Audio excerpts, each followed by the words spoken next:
हमने कहा कि जन स्वराज की जो व्यवस्था बनेगी तो बाकी जो बड़े काम होने हैं वो तो होंगे, लेकिन in the matter of days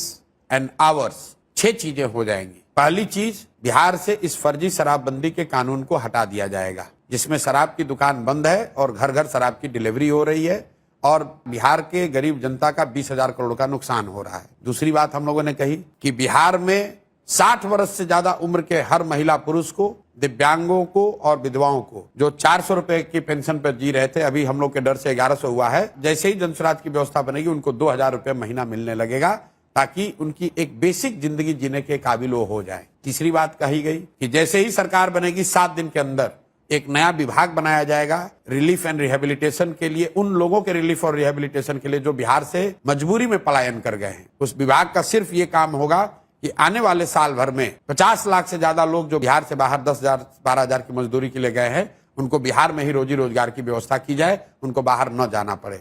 चौथा काम ये किया जाएगा, जिस गांव में भी सरकारी विद्यालय की हालत खराब है वहां गरीब लोगों को ये सुविधा दे दी जाएगी कि जब तक सरकारी विद्यालय आपका नहीं सुधरता है, आप अपने बच्चे को अपने इलाके के प्राइवेट स्कूल में भेजिए, उसका फीस सरकार भरेगी। पांचवा चीज ये किया जाएगा कि जो लोग भी खेती कर रहे हैं, जो लोग भी खाने वाली खेती से कमाने वाली खेती में मूव करेंगे, मतलब जो धान गेहूं ज्वार बाजरे की खेती को छोड़कर कैश क्रॉप की खेती में जाएंगे, उनको मनरेगा के तहत मजदूर मुफ्त कर दिए जाएंगे। और छठवीं और अंतिम बात, जितने भी लोग यहाँ पर रोजी रोजगार करना चाहते हैं, जो महिलाएं हैं, युवा हैं, उसको हम लोग भीख नहीं देना चाहते हैं। उसको ये कहते हैं कि आप कर्ज लीजिए, कर्ज पर आपको 10% 12% ब्याज नहीं लगेगा, 4% ब्याज लगेगा। 4% ब्याज पर आपको कर्ज मिल जाएगा, ताकि आप अपने घर में अपने पैर पर खड़े होइए, रोजी रोजगार कीजिए, ताकि आपको सरकारी नौकरियों का मुंह ना, और साल भर के अंदर न सिर्फ इन पर कार्रवाई होगी, इनके और इनके परिवार के पास जो बिहार से लूटा हुआ पैसा है उसको जब्त किया जाएगा, बिहार के खजाने में जमा किया जाएगा। और इस काम को करने के लिए कुछ दिन से ज्यादा नहीं चाहिए। इसलिए मैंने कहा है जन स्वराज की जब घोषणा पत्र आएगा उसमें लिखा होगा मैक्सिमम 100 दिन के अंदर ये 7 काम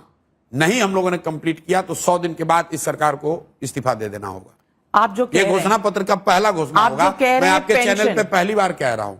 किसी को बहुत बड़ी बात है कि हम लोग 5 साल हम लोग रिप्ले करेंगे। बिल्कुल 100 दिन के 100 दिन के अंदर अगर ये 7 काम आपको नहीं दिखेगा तो आप 5 साल मत इंतजार कीजिए, 2 साल इंतजार मत कीजिए, 100 दिन के अंदर इस सरकार को इस्तीफा दिलवा दीजिए।